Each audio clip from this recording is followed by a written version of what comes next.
How to Win Friends and Influence People by Dale Carnegie. Guidebook: 8 things this book will help you achieve. 1.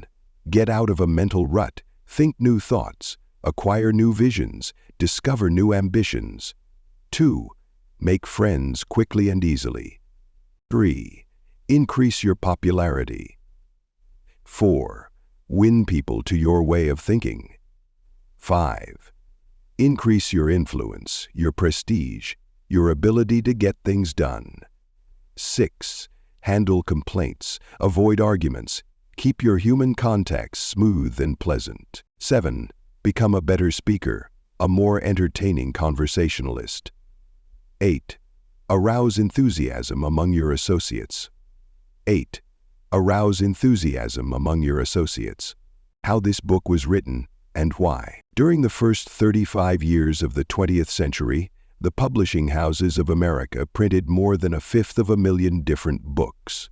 Most of them were deadly dull, and many were financial failures. Many, did I say? The president of one of the largest publishing houses in the world confessed to me that his company, after 75 years of publishing experience, still lost money on 7 out of every 8 books it published. Why, then, did I have the temerity to write another book? And after I had written it, why should you bother to read it?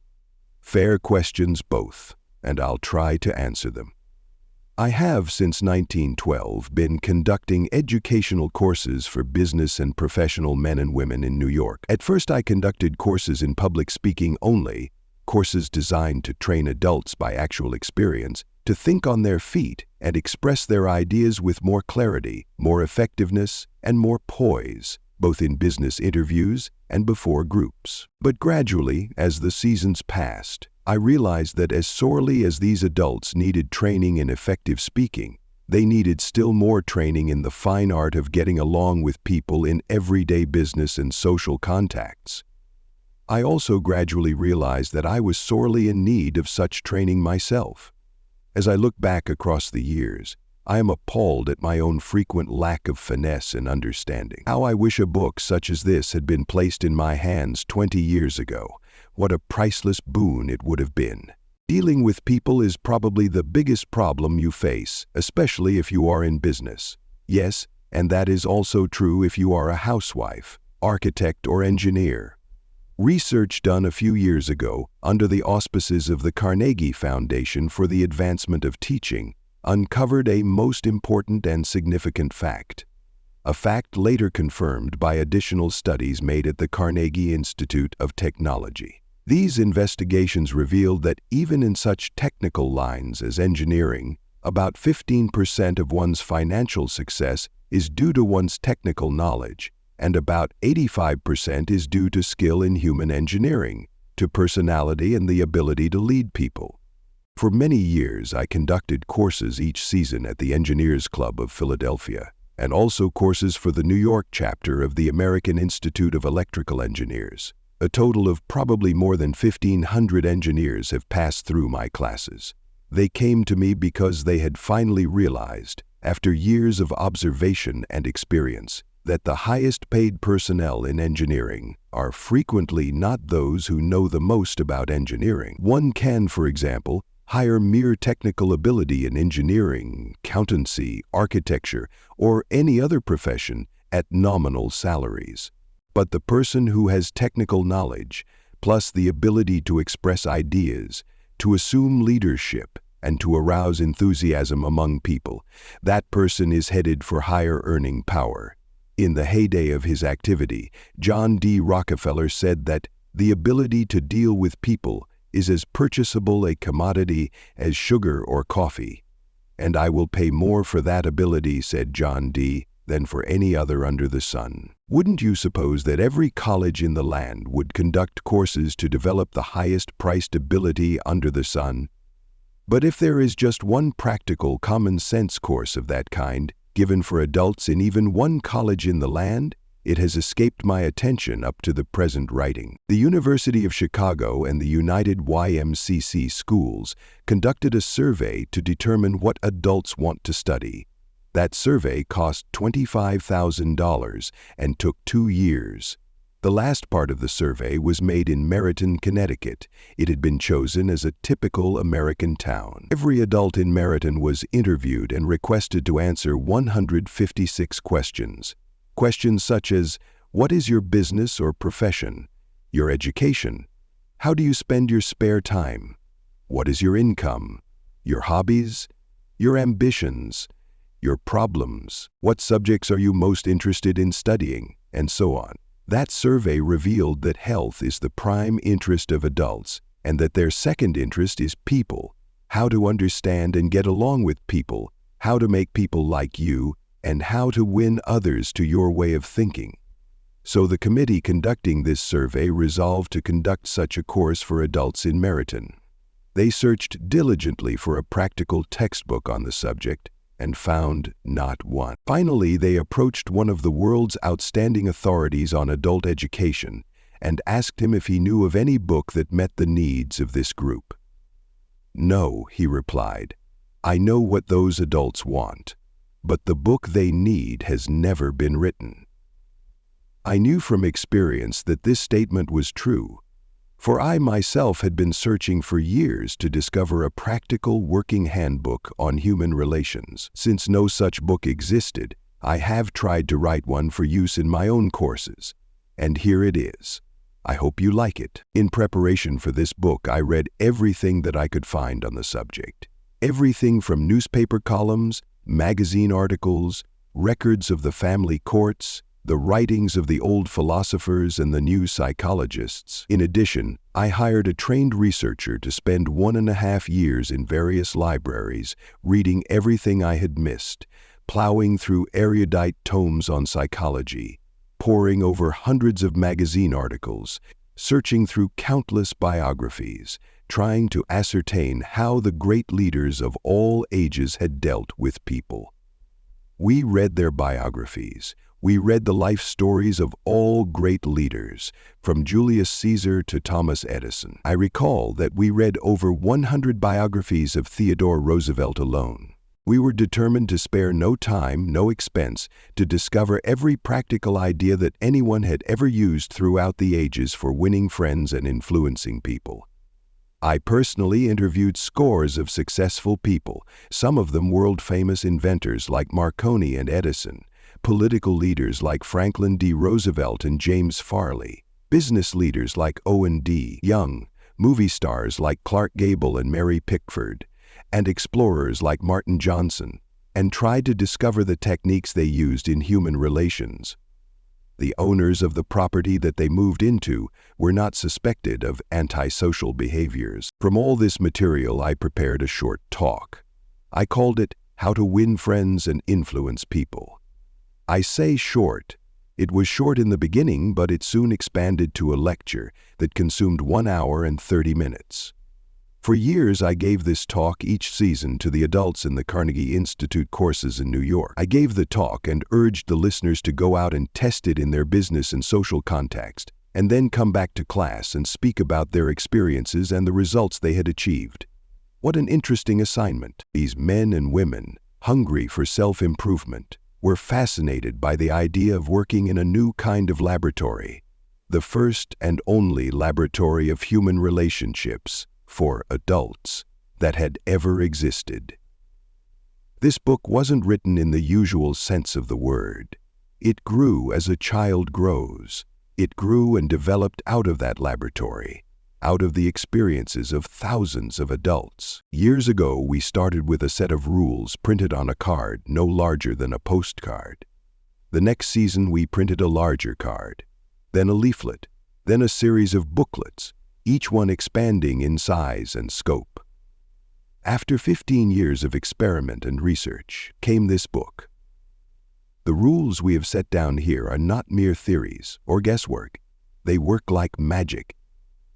Incredible as it sounds, I have seen the application of these principles literally revolutionize the lives of many people. To illustrate, a man with 314 employees joined one of these courses. For years, he had driven and criticized and condemned his employees without stint or discretion. Kindness, words of appreciation and encouragement were alien to his lips. After studying the principles discussed in this book, this employer sharply altered his philosophy of life. His organization is now inspired with a new loyalty, a new enthusiasm, a new spirit of teamwork. 314 enemies have been turned into 314 friends. As he proudly said in a speech before the class, "When I used to walk through my establishment, no one greeted me. My employees actually looked the other way when they saw me approaching. But now they are all my friends, and even the janitor calls me by my first name." This employer gained more profit, more leisure, and, what is infinitely more important, he found far more happiness in his business and in his home. Countless numbers of salespeople have sharply increased their sales by the use of these principles. Many have opened up new accounts that they had formerly solicited in vain. Executives have been given increased authority, increased pay. One executive reported a large increase in salary because he applied these truths. Another, an executive in the Philadelphia Gasworks Company, was slated for demotion when he was 65 because of his belligerence, because of his inability to lead people skillfully. This training not only saved him from the demotion, but brought him a promotion with increased pay. On innumerable occasions, spouses attending the banquet given at the end of the course have told me that their homes have been much happier since their husbands or wives started this training. People are frequently astonished at the new results they achieve. It all seems like magic. In some cases, in their enthusiasm, they have telephoned me at my home on Sundays because they couldn't wait 48 hours to report their achievements at the regular session of the course. One man was so stirred by a talk on these principles that he sat far into the night discussing them with other members of the class. At 3 o'clock in the morning, the others went home. But he was so shaken by a realization of his own mistakes, so inspired by the vista of a new and richer world opening before him, that he was unable to sleep. He didn't sleep that night, or the next day, or the next night. Who was he? A naive, untrained individual ready to gush over any new theory that came along? No, far from it. He was a sophisticated blasé dealer in art, very much the man about town, who spoke 3 languages fluently and was a graduate of 2 European universities. While writing this chapter, I received a letter from a German, of the old school, an aristocrat whose forebears had served for generations under the Hohenzollerns. His letter, written from a transatlantic steamer telling about the application of these principles, rose almost to a religious fervor. Another man, an old New Yorker, a Harvard graduate, a wealthy man, the owner of a large carpet factory, declared he had learned more in 14 weeks through this system of training about the fine art of influencing people than he had learned about the same subject during his 4 years in college. Absurd? Laughable? Fantastic? Of course, you are privileged to dismiss this statement with whatever adjective you wish. I am merely reporting without comment a declaration made by a conservative and eminently successful Harvard graduate in a public address to approximately 600 people at the Yale Club in New York on the evening of Thursday, February 23, 1933. "Compared to what we ought to be," said the famous Professor William James of Harvard, "compared to what we ought to be, we are only half awake. We are making use of only a small part of our physical and mental resources. Stating the thing broadly, the human individual thus lives far within his limits. He possesses powers of various sorts which he habitually fails to use. Those powers which you habitually fail to use. The sole purpose of this book is to help you discover, develop, and profit by those dormant and unused assets. Education, said Dr. John G. Hibben, former president of Princeton University, is the ability to meet life's situations. If by the time you have finished reading the first 3 chapters of this book, if you aren't then a little better equipped to meet life's situations, then I shall consider this book to be a total failure so far as you are concerned. For the great aim of education, said Herbert Spencer, is not knowledge, but action. And this is an action book. Dale Carnegie, 1936. 9 suggestions on how to get the most out of this book. 1. If you wish to get the most out of this book, there is one indispensable requirement, one essential, infinitely more important than any rule or technique. Unless you have this one fundamental requisite, 1,000 rules on how to study will avail little. And if you do have this cardinal endowment, then you can achieve wonders without reading any suggestions for getting the most out of a book. What is this magic requirement? Just this: a deep, driving desire to learn, a vigorous determination to increase your ability to deal with people. How can you develop such an urge? By constantly reminding yourself how important these principles are to you. Picture to yourself how their mastery will aid you in leading a richer, fuller, happier, and more fulfilling life. Say to yourself over and over, "My popularity, my happiness and sense of worth depend to no small extent upon my skill in dealing with people." 2. Read each chapter rapidly at first to get a bird's eye view of it. You will probably be tempted then to rush on to the next one. But don't, unless you are reading merely for entertainment. But if you are reading because you want to increase your skill in human relations, then go back and reread each chapter thoroughly. In the long run, this will mean saving time and getting results. 3. Stop frequently in your reading to think over what you are reading. Ask yourself just how and when you can apply each suggestion. 4. Read with a crayon, pencil, pen, magic marker, or highlighter in your hand. When you come across a suggestion that you feel you can use, draw a line beside it. If it is a 4-star suggestion, then underscore every sentence or highlight it or mark it with leaf. Marking and underscoring a book makes it more interesting and far easier to review rapidly. Highlight. 5. I knew a woman who had been office manager for a large insurance concern for 15 years. Every month, she read all the insurance contracts her company had issued that month. Yes, she read many of the same contracts over, month after month, year after year. Why? Because experience had taught her that was the only way she could keep their provisions clearly in mind. I once spent almost 2 years writing a book on public speaking, and yet I found I had to keep going back over it from time to time in order to remember what I had written in my own book. The rapidity with which we forget is astonishing. So if you want to get a real, lasting benefit out of this book, don't imagine that skimming through it once will suffice. After reading it thoroughly, you ought to spend a few hours reviewing it every month. Keep it on your desk in front of you every day. Glance through it often. Keep constantly impressing yourself with the rich possibilities for improvement that still lie in the offing. Remember that the use of these principles can be made habitual only by a constant and vigorous campaign of review and application. There is no other way. 6. Bernard Shaw once remarked, "If you teach a man anything, he will never learn." Shaw was right. Learning is an active process. We learn by doing. So, if you desire to master the principles you are studying in this book, do something about them. Apply these rules at every opportunity.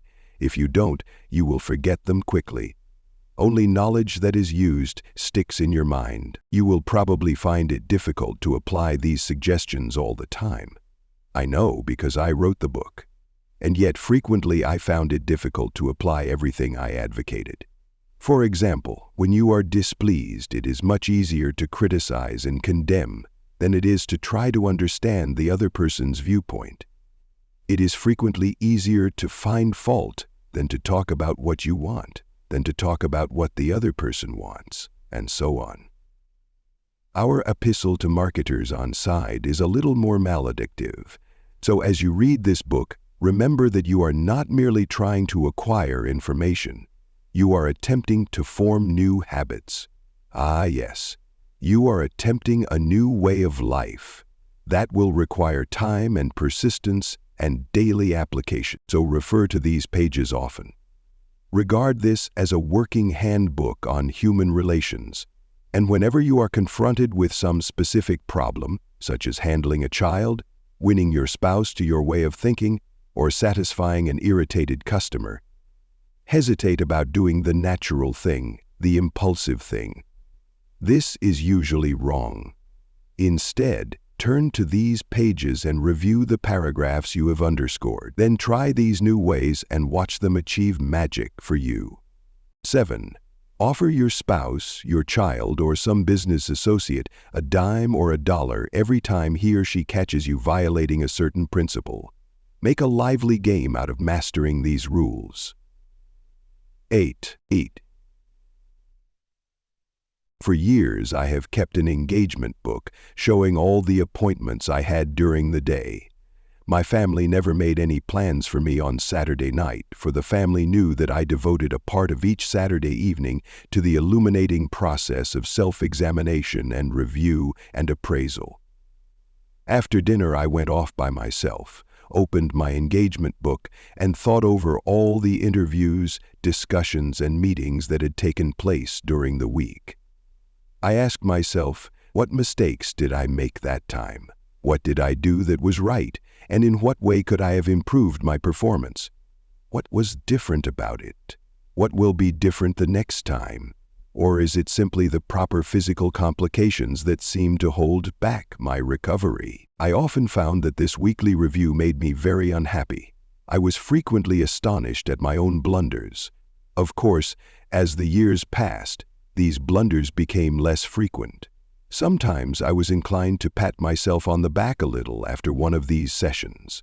This system of self-assessment, self-education, continued year after year, did more for me than any other one thing I have ever attempted. It helped me improve my ability to make decisions, and it aided me enormously in all my contacts with people. I cannot recommend it too highly. Why not use a similar system to check up on your application of the principles discussed in this book? If you do, two things will result. First, you will find yourself engaged in an educational process that is both intriguing and priceless. Second, you will find that your ability to meet and deal with people will grow enormously. 9. You will find at the end of this book several blank pages on which you should record your triumphs in the application of these principles. Be specific. Give names, dates, results. Keeping such a record will inspire you to greater efforts. And how fascinating these entries will be when you chance upon them some evening years from now. In order to get the most out of this book, A. Develop a deep, driving desire to master the principles of human relations. B. Read each chapter twice before going on to the next one. C. As you read, stop frequently to ask yourself how you can apply each suggestion. D. Underscore each important idea. E. Review this book each month. Effortlessly these principles at every opportunity. Use this volume as a working handbook to help you solve your daily problems. G. Make a lively game out of your learning by offering some friend a dime or a dollar every time he or she catches you violating one of these principles. H. Check up each week on the progress you are making. Ask yourself what mistakes you have made, what improvement, what lessons you have learned for the future. I.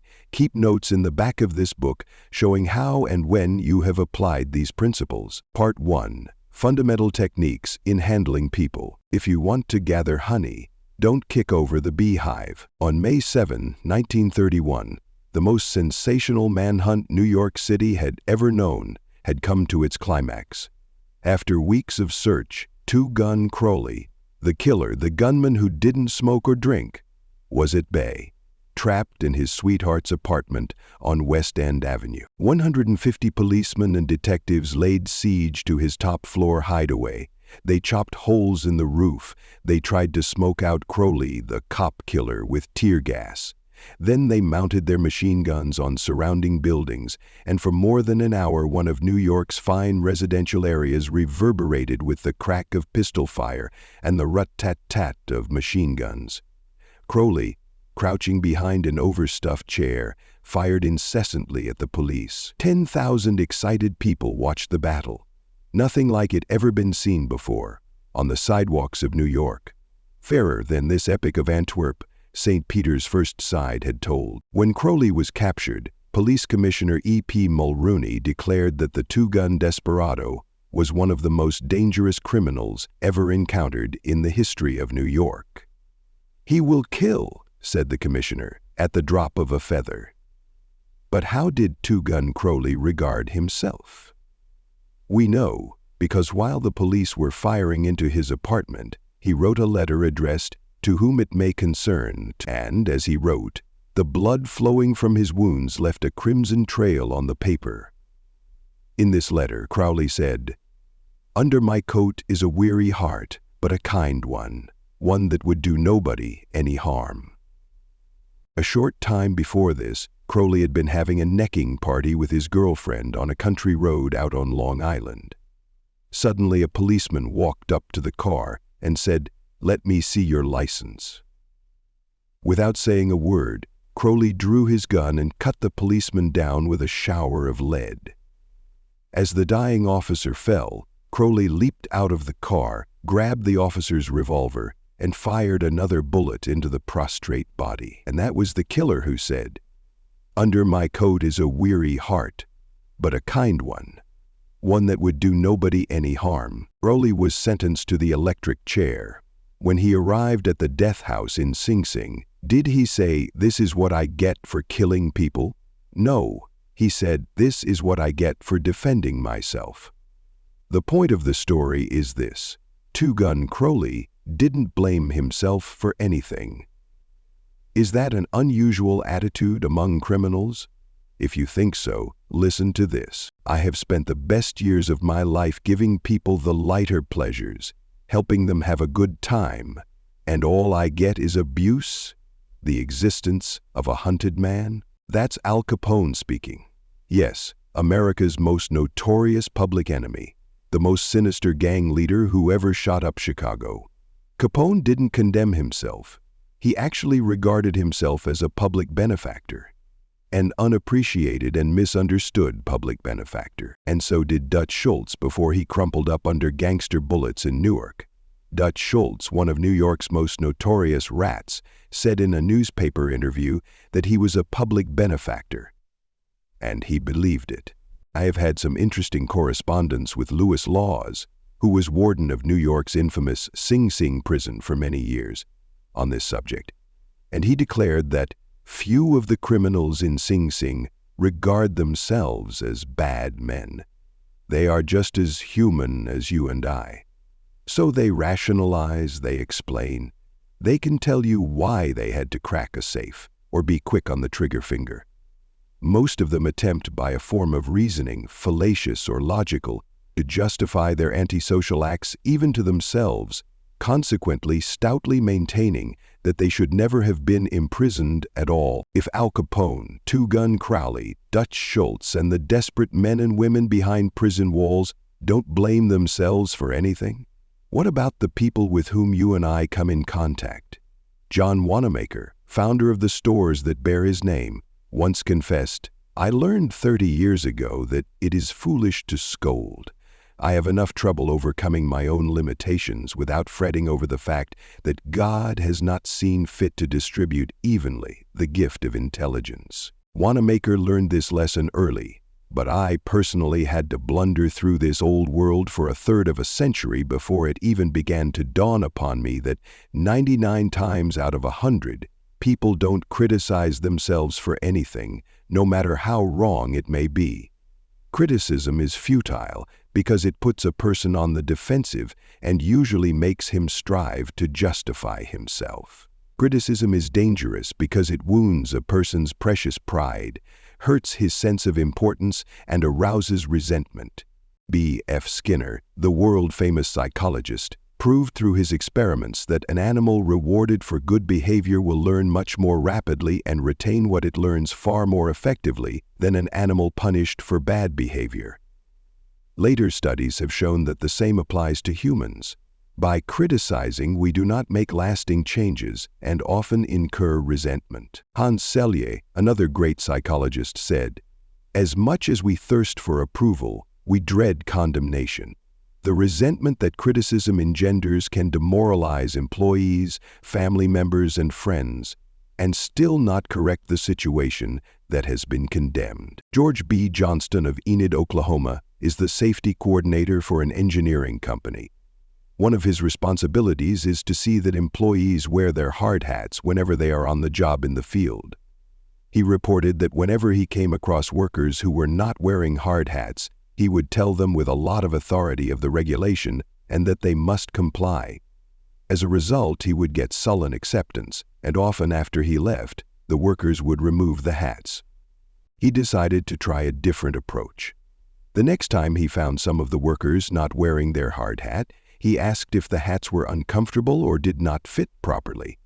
Then he reminded the men in a pleasant tone of voice that the hat was designed to protect them from injury, and suggested that it always be worn on the job.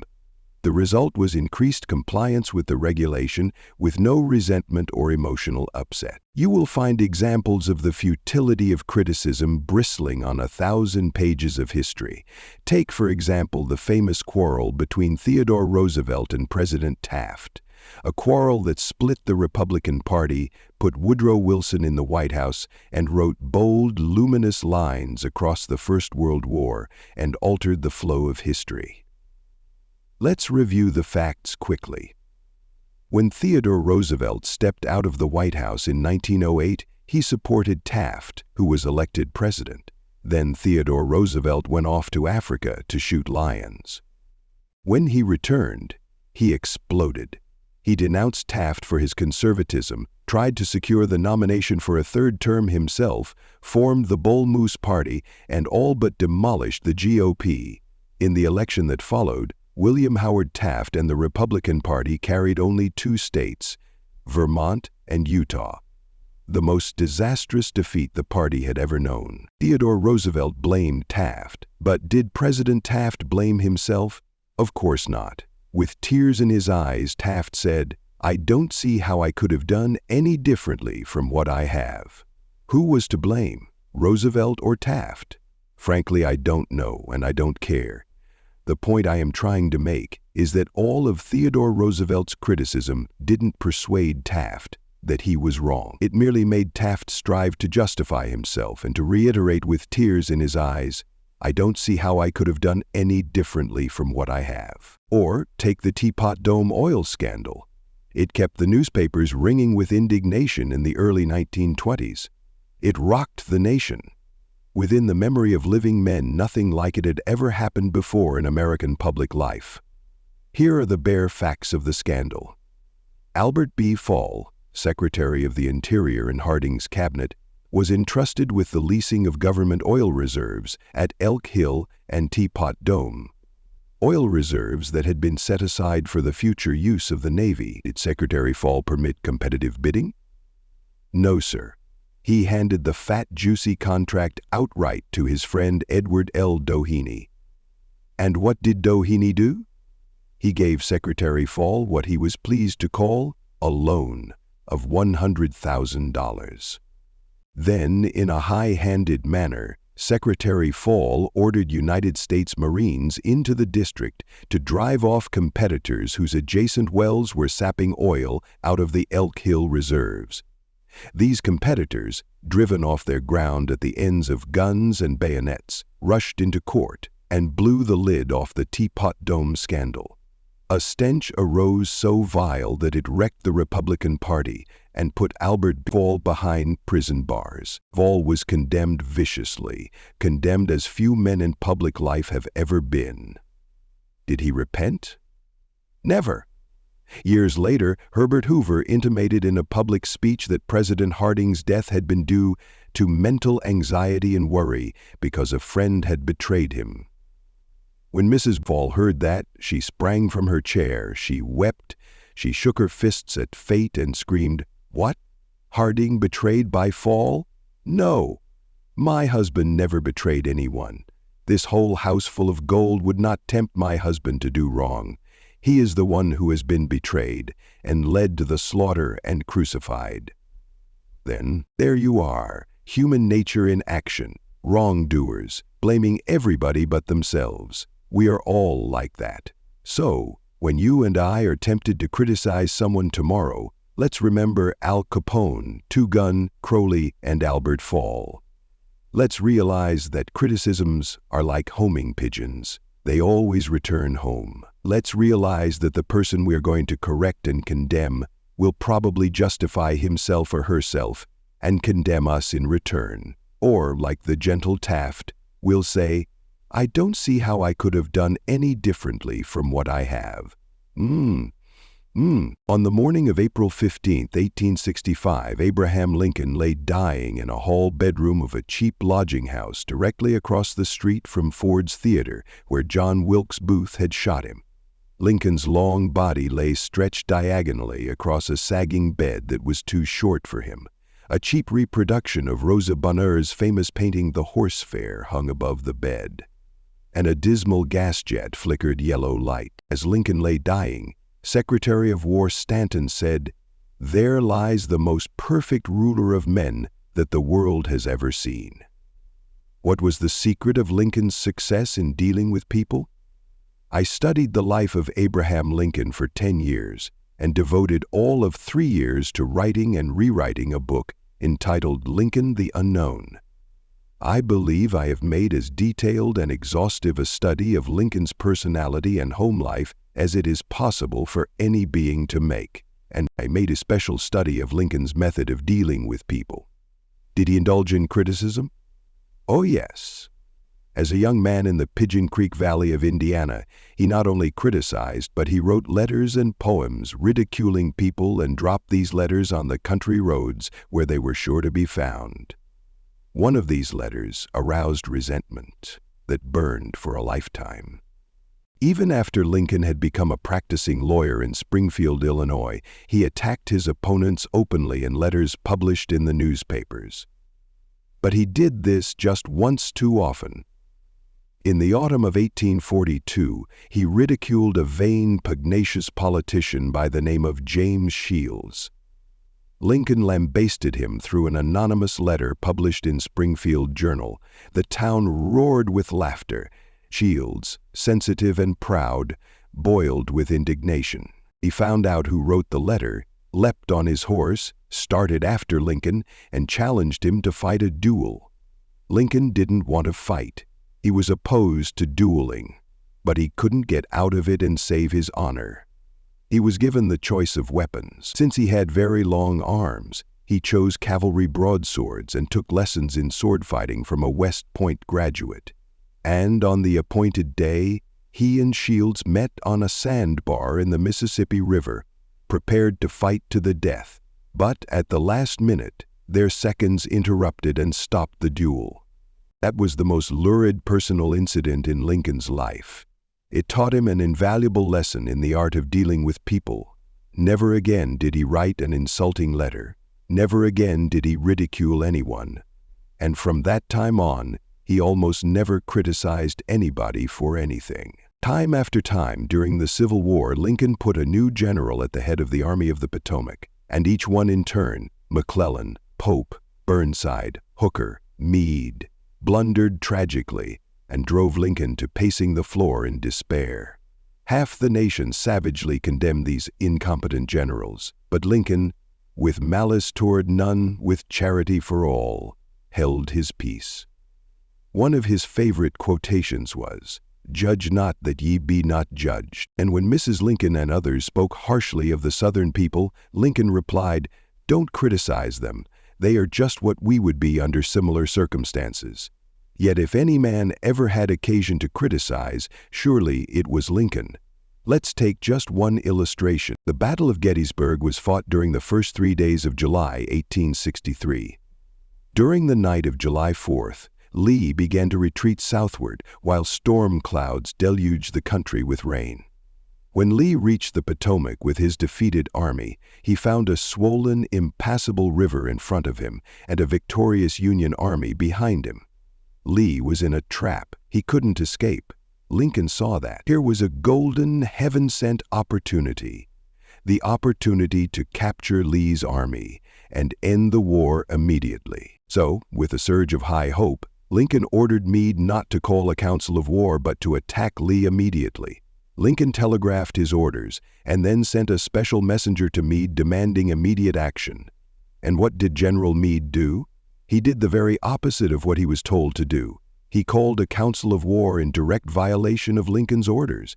He hesitated. He procrastinated. He telegraphed all manner of excuses. He refused point-blank to attack Lee. Finally, the waters receded, and Lee escaped over the Potomac with his forces. Lincoln was furious. "What does this mean?" Lincoln cried to his son Robert. "Great God, what does this mean?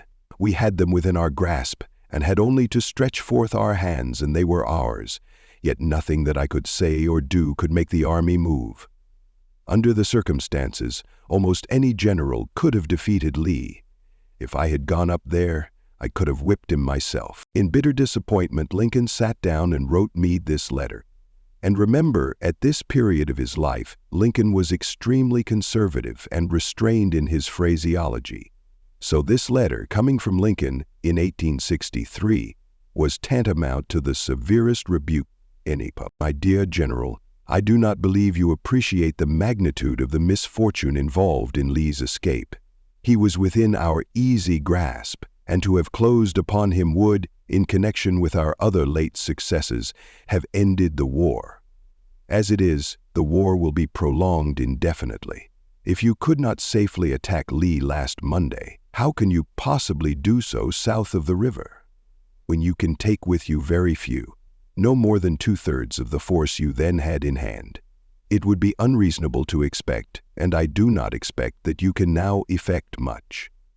Your golden opportunity is gone, and I am distressed immeasurably because of it." What do you suppose Meade did when he read the letter? Meade never saw that letter. Lincoln never mailed it. It was found among his papers after his death. My guess is, and this is only a guess, that after writing that letter, Lincoln looked out of the window and said to himself, "Just a minute, maybe I ought not to be so hasty.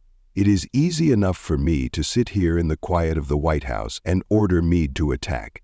But if I had been up at Gettysburg, and if I had seen as much blood as Meade has seen during the last week, and if my ears had been pierced with the screams and shrieks of the wounded and dying, maybe I wouldn't be so anxious to attack either. If I had Meade's timid temperament, perhaps I would have done just what he had done. Anyhow, it is water under the bridge now. If I send this letter, it will relieve my feelings, but it will make Meade try to justify himself. It will make him condemn me. It will arouse hard feelings, impair all his further usefulness as a commander, and perhaps force him to resign from the army." So, as I have already said, Lincoln put the letter aside, for he had learned by bitter experience that sharp criticisms and rebukes almost invariably end in futility.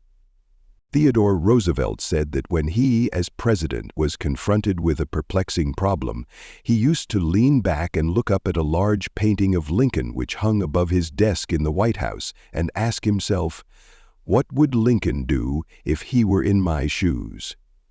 How would he solve this problem?" The next time we are tempted to admonish somebody, let's pull a $5 bill out of our pocket, look at Lincoln's picture on the bill, and ask, how would Lincoln handle this problem if he had it? Mark Twain lost his temper occasionally and wrote letters that turned the paper brown. For example, he once wrote to a man who had aroused his ire, "The thing for you is a burial permit. You have only to speak and I will see that you get it." On another occasion, he wrote to an editor about a proofreader's attempts to improve my spelling and punctuation. He ordered, "Set the matter according to my copy hereafter and see that the proofreader retains his suggestions in the mush of his decayed brain." The writing of these stinging letters made Mark Twain feel better. They allowed him to blow off steam, and the letters didn't do any real harm, because Mark's wife secretly lifted them out of the mail. They were never sent. Do you know someone you would like to change and regulate and improve? Good, that is fine. I am all in favor of it, but why not begin on yourself? From a purely selfish standpoint, that is a lot more profitable than trying to improve others. Yes, and a lot less dangerous. Don't complain about the snow on your neighbor's roof, said Confucius, when your own doorstep is unclean. When I was still young and trying hard to impress people, I wrote a foolish letter to Richard Harding Davis, an author who once loomed large on the literary horizon of America. I was preparing a magazine article about authors, and I asked Davis to tell me about his method of work. In his essay, Davis gave many fantastic examples of man's course and justice from the conception of the world. A few weeks earlier, I had received a letter from someone with this notation at the bottom: dictated, but not read. I was quite impressed. I felt that the writer must be very big and busy and important. I wasn't the slightest bit busy, but I was eager to make an impression on Richard Harding Davis, so I ended my short note with the words, dictated but not read. He never troubled to answer the letter. He simply returned it to me with this scribbled across the bottom: your bad manners are exceeded only by your bad manners. True, I had blundered, and perhaps I deserved this rebuke, but, being human, I resented it.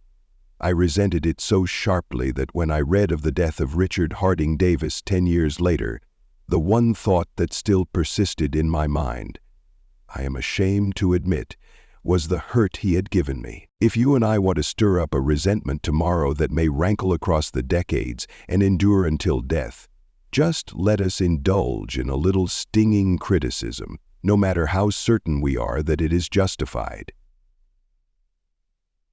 With creatures of emotion, creatures bristling with prejudices and motivated by pride and vanity.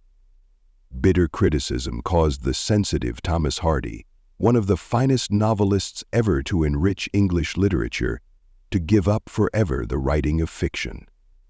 Criticism drove Thomas Chatterton, the English poet, to suicide. Benjamin Franklin, tactless in his youth, became so diplomatic, so adroit at handling people, that he was made American ambassador to France.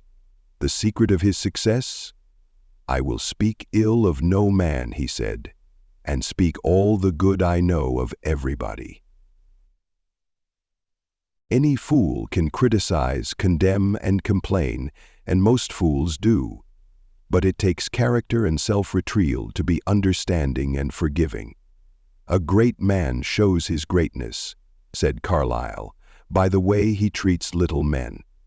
And that is all that matters. Breather spoke, breather thought. Bob Hoover, a famous test pilot and frequent performer at air shows, was returning to his home in Los Angeles from an air show in San Diego. As described in the magazine Flight Operations, at 300 feet in the air, both engines suddenly stopped. By deft maneuvering, he managed to land the plane, but it was badly damaged, although nobody was hurt. Hoover's first act after the emergency landing was to inspect the airplane's fuel. Just as he suspected, the World War II propeller plane he had been flying had been fueled with jet fuel rather than gasoline. Upon returning to the airport, he asked to see the mechanic who had serviced his airplane. The young man was sick with the agony of his mistake. Tears streamed down his face as Hoover approached. He had just caused the loss of a very expensive plane and could have caused the loss of 3 lives as well. You can imagine Hoover's anger. One could anticipate the tongue-lashing that this proud and precise pilot would unleash for that carelessness. But Hoover didn't scold the mechanic. He didn't even criticize him.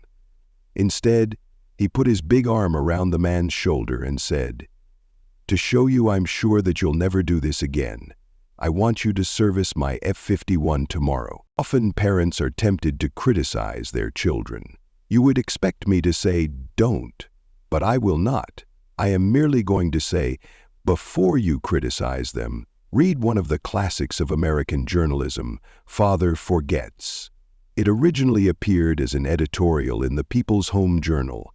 We are reprinting it here, with the author's permission, as condensed in the Reader's Digest. Father Forgets is one of those little pieces which, dashed over in a moment of sincere feeling, strikes an echoing chord in so many readers as to become a perennial reprint favorite. Since its first appearance, Father Forgets has been reproduced, writes the author, has become every day joyfully taken up by students, adolescents, and adults. The author himself reports many of his own patients to have reproduced Father Forgets has been Livingston Larned in hundreds of magazines and house organs and in newspapers the country over. It has been reprinted almost as extensively in many foreign languages. I have given personal permission to thousands who wish to read it from school, church, and lecture platforms. It has been on the air on countless occasions and programs. Oddly enough, college periodicals have used it, and high school magazines. Sometimes a little piece seems mysteriously to click. This one certainly did. Father Forgets, W. Livingston Larned. Listen, son. I am saying this as you lie asleep, one little paw crumpled under your cheek and the blonde curls stickily wet on your damp forehead. I have stolen into your room alone. Just a few minutes ago, as I sat reading my paper in the library, a stifling wave of remorse swept over me. Guiltily, I came to your bedside. There are the things I was thinking, son. I had been cross to you. I scolded you as you were dressing for school because you gave your face merely a dab with a towel. I took you to task for not cleaning your shoes. I called out angrily when you threw some of your things on the floor. At breakfast I found fault too. You spilled things. You gulped down your food. You put your elbows on the table. You spread butter too thick on your bread. And as you started off to play and I made for my train, you turned and waved a hand and called, "Goodbye, Daddy." And I frowned and said in reply, "Hold your shoulders back." Then it began all over again in the late afternoon. As I came up the road, I spied you, down on your knees playing marbles. There were holes in your stockings. I humiliated you before your boyfriends by marching you ahead of me to the house. Stockings were expensive, and if you had to buy them, you would be more careful. Imagine that, son, from a father. Do you remember, later, when I was reading in the library, how you came in timidly, with a sort of hurt look in your eyes? When I glanced up over my paper, impatient at the interruption, you hesitated at the door. "What is it you want?" I snapped. You said nothing but ran across in one tempestuous plunge and threw your arms around my neck and kissed me, and your small arms tightened with an affection that God had set blooming in your heart, and which even neglect could not wither, and then you were gone, pattering up the stairs. Well, son, it was shortly afterwards that my paper slipped from my hands, and a terrible, sickening fear came over me. What has habit been doing to me? The habit of finding fault, of reprimanding. This was my reward to you for being a boy. It was not that I did not love you. It was that I expected too much of youth. I was measuring you by the yardstick of my own years, and there was so much that was good and fine and true in your character. The little heart of you was as big as the dawn itself over the wide hills. This was shown by your spontaneous impulse to rush in and kiss me good night. Nothing else matters tonight, son. I have come to your bedside in the darkness, and I have knelt there, ashamed. It is a feeble atonement. I know you would not understand these things if I told them to you during your waking hours. But tomorrow I will be a real daddy. I will chum with you and suffer when you suffer and laugh when you laugh. I will bite my tongue when impatient words come. I will keep saying as if it were a ritual, "He is nothing but a boy, a little boy." I am afraid I have visualized you as a man. Yet as I see you now, son, crumpled and weary in your cot, I see that you are still a baby. Yesterday you were in your mother's arms, your head on her shoulder. I have asked too much. Too much. Instead of condemning people, let's try to understand them. Let's try to figure out why they do what they do. That's a lot more profitable and intriguing than criticism, and it breeds sympathy, tolerance, and kindness. To know all is to forgive all. As Dr. Johnson said, God himself, sir, does not propose to judge man until the end of his days. Why should you and I? Principle 1. Don't criticize, condemn, or complain. 2. The big secret of dealing with people. There is only one way under high heaven to get anybody to do anything. Did you ever stop to think of that? Yes, just one way, and that is by making the other person want to do it. Remember, there is no other way. Of course, you can make someone want to give you his watch by sticking a revolver in his ribs. You can make your employees give you cooperation until your back is turned by threatening to fire them. You can make a child do what you want it to do by a whip or a threat. But these crude methods have sharply undesirable repercussions. The only way I can get you to do anything is by giving you what you want. What do you want? Sigmund Freud said that everything you and I do springs from two motives: the sex urge and the desire to be great. John Dewey, one of America's most profound philosophers, phrased it a bit differently. Dr. Dewey said that the deepest urge in human nature is the desire to be important. Remember that phrase, the desire to be important. It is significant. You are going to hear a lot about it in this book. What do you want?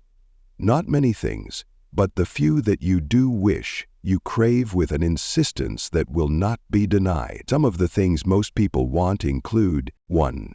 Health and the preservation of life. 2. Food. 3. Sleep. 4. Money and the things money will buy. 5. Life in the hereafter. 6. Sexual gratification. 7. The well-being of our children. 8. A feeling of importance. And again, 9. The feeling of resonance with nature. Almost all these wants are usually gratified, all except one. But there is one longing, almost as deep, almost as imperious as the desire for food or sleep, which is seldom gratified. It is what Freud calls the desire to be great. It is what Dewey calls the desire to be important. Lincoln once began a letter saying, "Everybody likes a compliment." William James said, "The deepest principle in human nature is the craving to be appreciated." He didn't speak, mind you, of the wish or the desire or the longing to be appreciated. He said the craving to be appreciated. But that was true. Here is a gnawing and unfaltering human hunger, and the rare individual who honestly satisfies this heart hunger will hold people in the palm of his or her hand, and even the undertaker will be sorry when he dies. The desire for a feeling of importance is one of the chief distinguishing differences between mankind and the animals. To illustrate, when I was a farm boy out in Missouri, my father bred fine Duroc Jersey hogs and pedigreed white-faced cattle. We used to exhibit our hogs and white-faced cattle at the country fairs and livestock shows throughout the Middle West.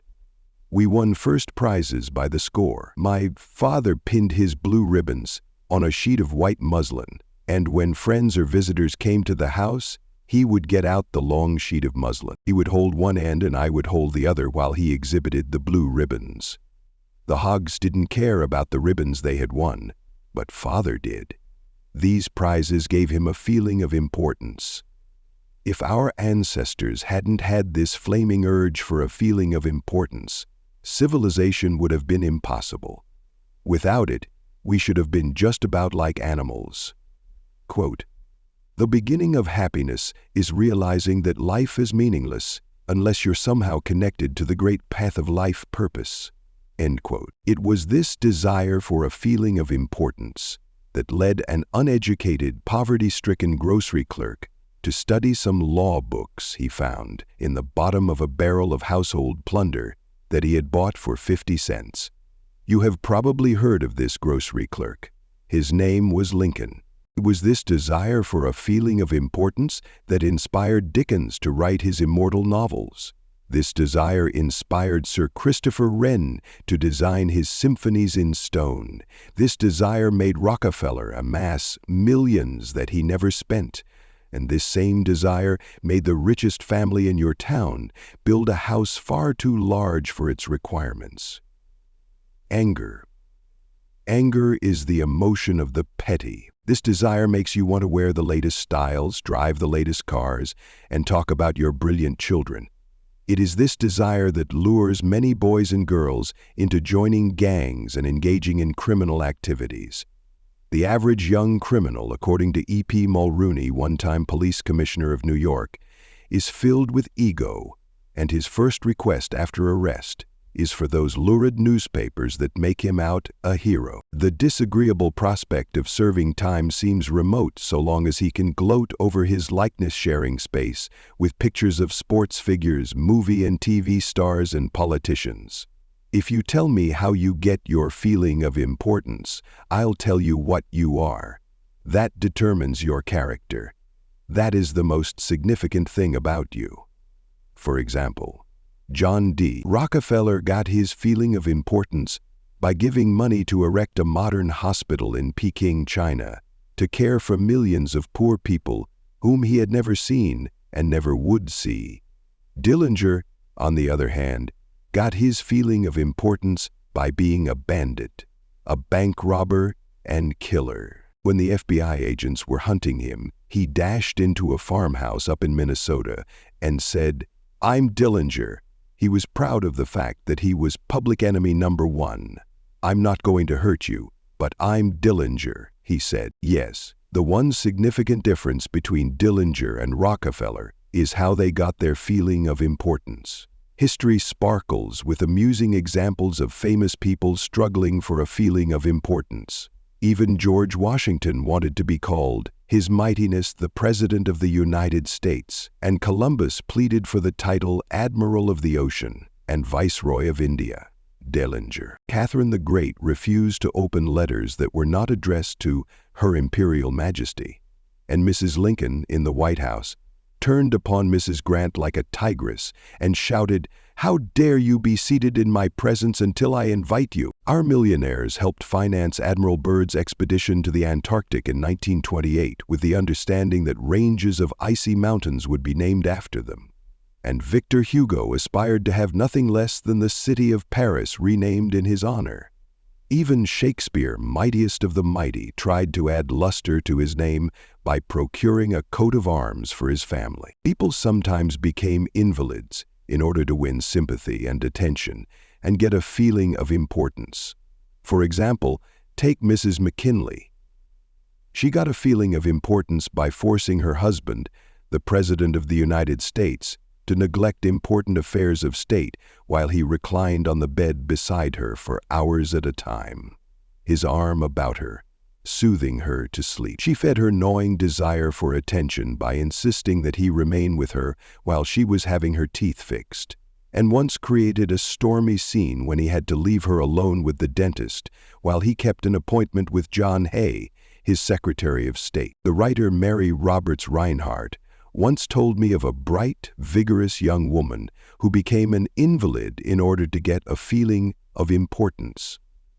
One day, said Mrs. Rinehart, this woman had been obliged to face something. Her age, perhaps.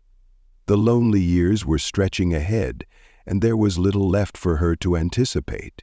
She took to her bed, and for 10 years her old mother traveled to the 3rd floor and back, carrying trays, nursing her.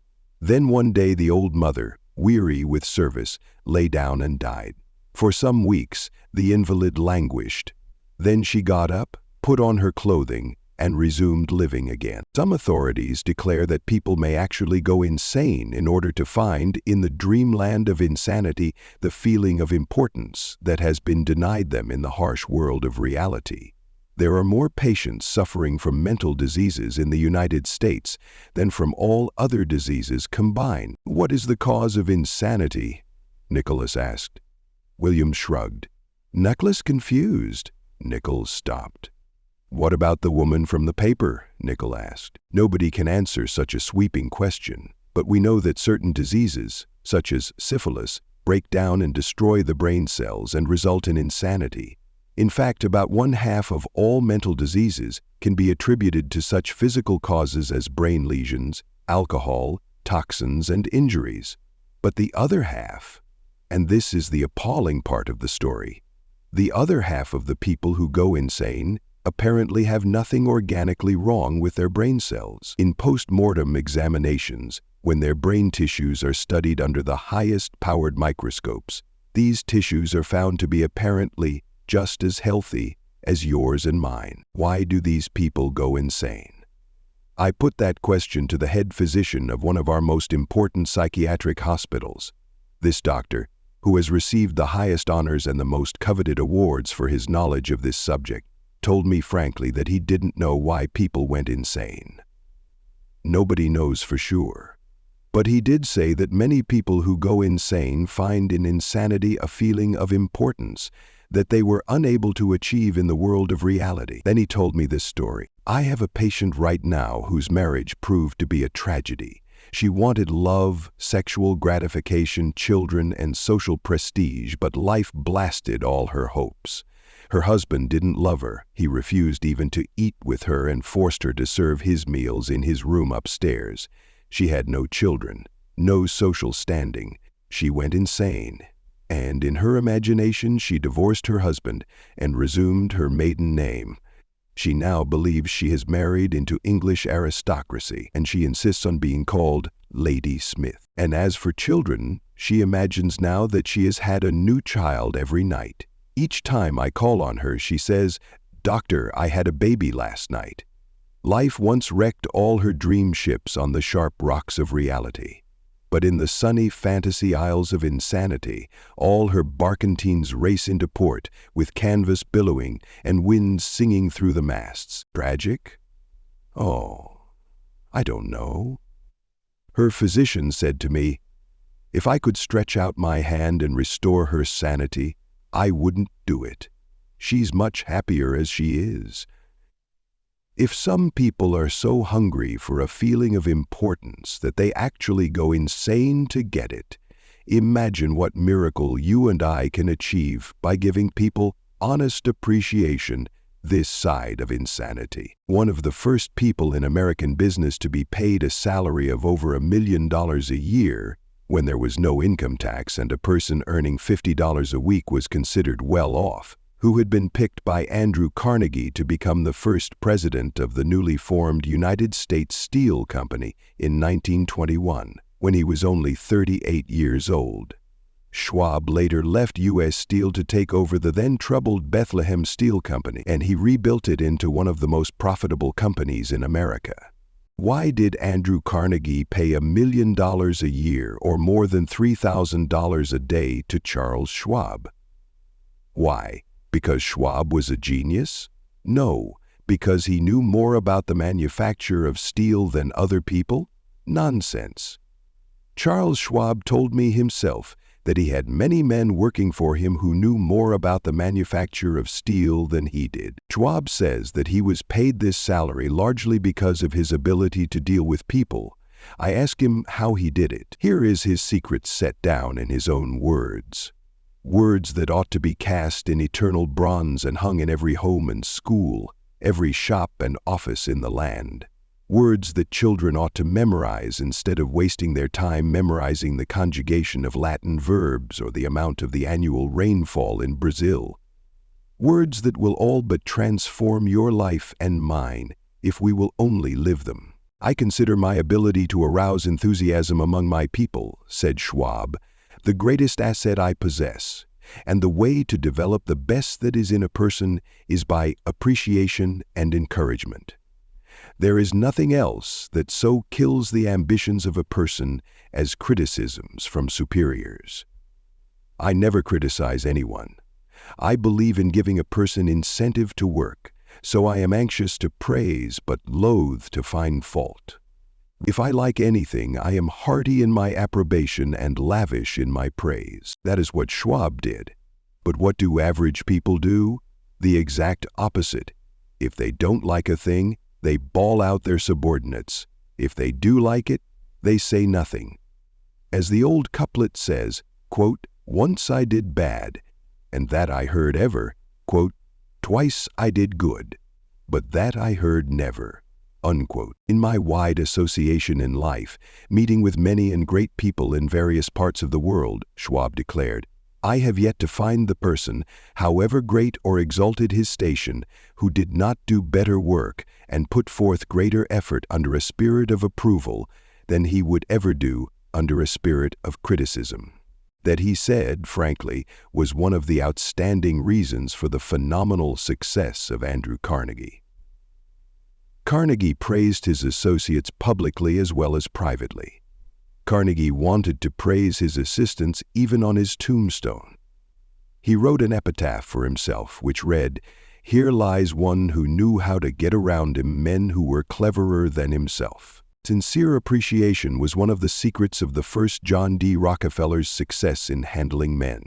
For example, when one of his partners, Edward T. Bedford, lost $1 million for the firm by a bad buy in South America, John D. might have criticized, but he knew Bedford had done his best and the incident was closed.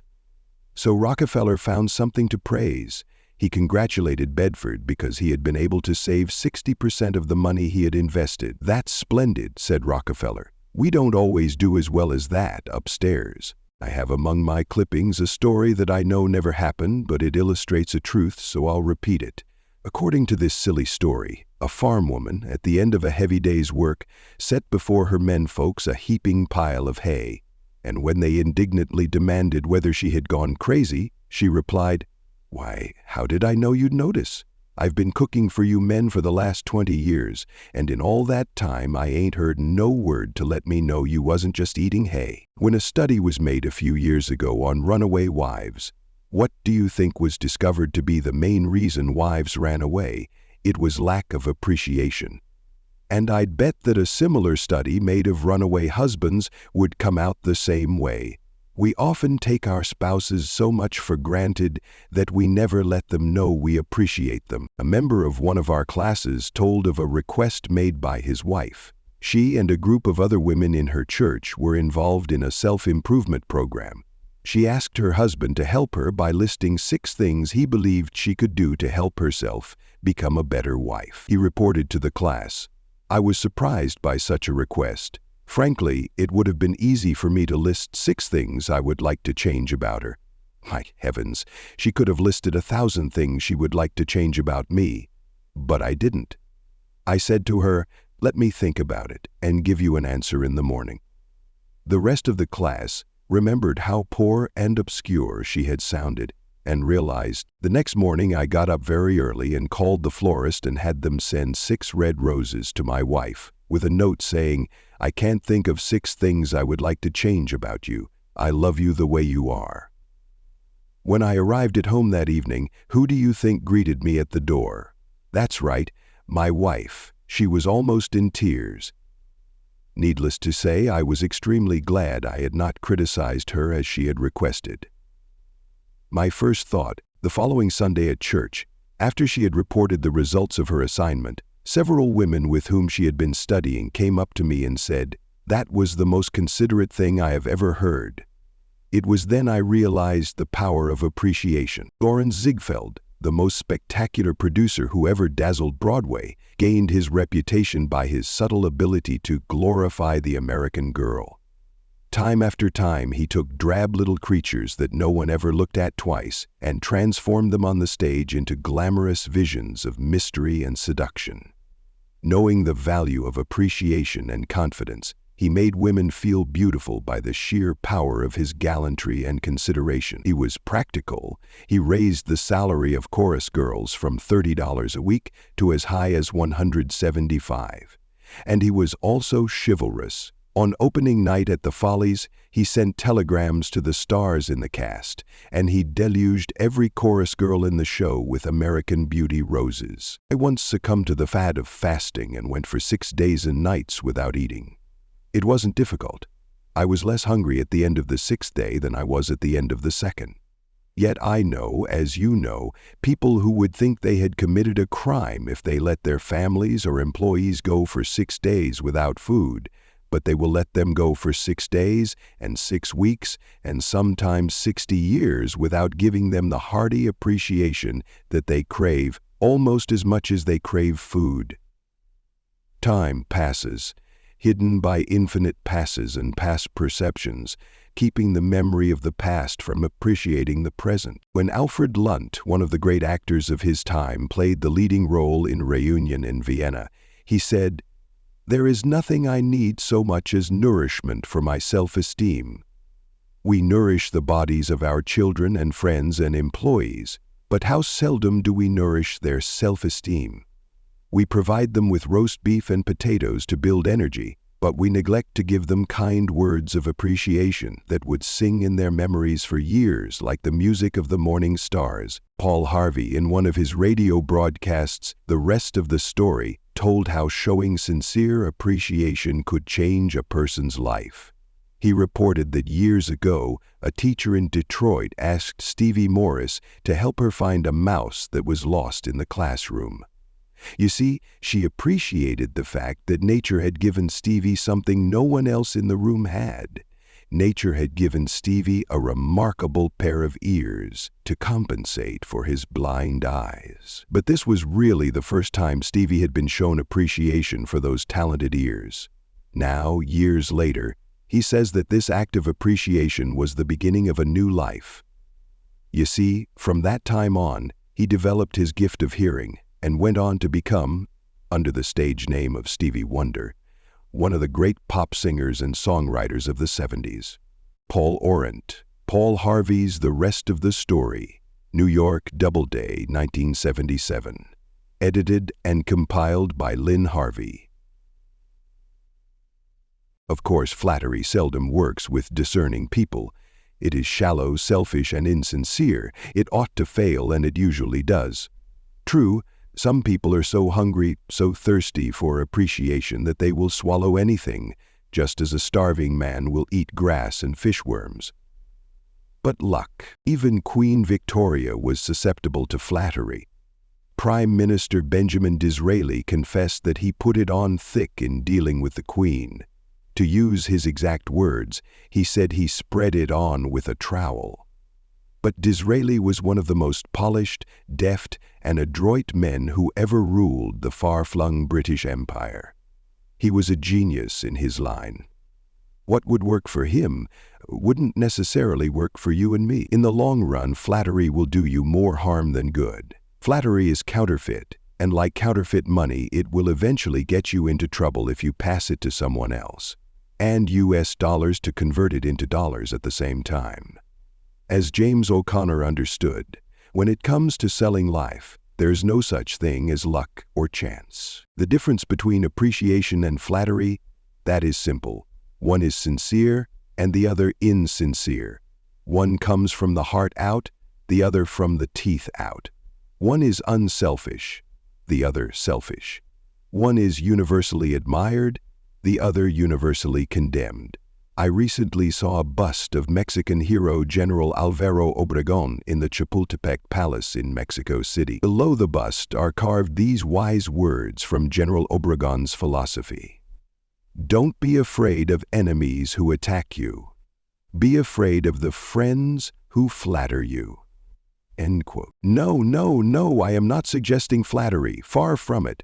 I'm talking about a new way of life. Let me repeat. I am talking about a new way of life. King George V had a set of 6 maxims displayed on the walls of his study at Buckingham Palace. One of these maxims said, "Teach me neither to proffer nor receive cheap praise." That's all flattery is, cheap praise. I once read a definition of flattery that may be worth repeating. Flattery is telling the other person precisely what he thinks about himself. Give flattery, and it may give flattery. Use what language you will, said Ralph Waldo Emerson. You can never say anything but what you are. If all we had to do was flatter, everybody would catch on, and we should all be experts in human relations. When we are not engaged in thinking about some definite problem, we usually spend about 95% of our time thinking about ourselves. Now, if we stop thinking about ourselves for a while, and begin to think of the other person's good points, we won't have to resort to flattery so cheap and false that it can be spotted almost before it is out of the mouth. One of the most neglected virtues of our daily existence is appreciation. Somehow we neglect to praise our son or daughter when he or she brings home a good report card, and we fail to encourage our children when they first succeed in baking a cake or building a birdhouse. Nothing pleases children more than this kind of parental interest and approval. The next time you enjoy filet mignon at the club, Send word to the chef that it was excellently prepared, and when a tired salesperson shows you unusual courtesy, please mention it. Every minister, lecturer, and public speaker knows the discouragement of pouring himself or herself out to an audience and not receiving a single ripple of appreciative comment. What applies to professionals applies doubly to workers in offices, shops, and factories, and our families and friends. In our interpersonal relations, we should never forget that all our associates are human beings and hunger for appreciation. It is the legal tender that all souls enjoy. Try leaving a friendly trail of little sparks of gratitude on your daily trips. You will be surprised how they will set small flames of friendship that will be rose beacons on your next visit. Pamela Dunham of New Fairfield, Connecticut, had among her responsibilities on her job the supervision of a janitor who was doing a very poor job. The other employees would jeer at him and litter the hallways to show him what a bad job he was doing. It was so bad, productive time was being lost in the shop. Without success, Pam tried various ways to motivate this person. She noticed that occasionally he did a particularly good piece of work. She made a point to praise him for it in front of the other people. Each day, the job he did all around got better, and pretty soon he started doing all his work efficiently. Now he does an excellent job and other people give him appreciation and recognition. Honest appreciation got results where criticism and ridicule failed. Hurting people not only does not change them, it is never called for. There is an old saying that I have cut out and pasted on my mirror where I cannot help but see it every day. I shall pass this way but once. Any good, therefore, that I can do, or any kindness that I can show to any human being, let me do it now. Let me not defer nor neglect it, for I shall not pass this way again. Emerson said, "Every man I meet is my superior in some way, in that I learn of him." If that was true of Emerson, isn't it likely to be 1,000 times more true of you and me? Let's cease thinking of our accomplishments, our wants. Let's try to figure out the other person's good points. Then forget flattery. Give honest, sincere appreciation. Be hearty in your approbation and lavish in your praise, and people will cherish your words and treasure them and repeat them over a lifetime, repeat them years after you have forgotten them. Principle 2. Give honest and sincere appreciation. 3. He who can do this has the whole world with him. He who cannot walks a lonely way. I often went fishing up in Maine during the summer. Personally, I am very fond of strawberries and cream, but I have found that for some strange reason, fish prefer worms. So when I went fishing, I didn't think about what I wanted. I thought about what they wanted. I didn't bait the hook with strawberries and cream. Rather, I dangled a worm or a grasshopper in front of the fish and said, "Wouldn't you like to have that?" Why not use the same common sense when fishing for people? That is what Lloyd George, Great Britain's Prime Minister during World War I, did. When someone asked him how he managed to stay in power after the other wartime leaders, Wilson, Orlando, and Clemenceau, had been forgotten, he replied that if his staying on top might be attributed to any one thing, it would be to his having learned that it was necessary to bait the hook to suit the fish. Well, why talk about what we want? That is childish, absurd. Of course you are interested in what you want. You are eternally interested in it. But no one else is. The rest of us are just like you. We are interested in what we want. So the only way on earth to influence other people is to talk about what they want and show them how to get it. Remember that tomorrow when you are trying to get somebody to do something. If, for example, you don't want your children to smoke, don't preach at them and don't talk about what you want, but show them that cigarettes may keep them from making the basketball team or winning the 100-yard dash. This is a good thing to remember, regardless of whether you are dealing with children or calves or chimpanzees. For example, one day Ralph Waldo Emerson and his son tried to get a calf into the barn, but they made the common mistake of thinking only of what they wanted. Emerson pushed and his son pulled, But the calf was doing just what they were doing.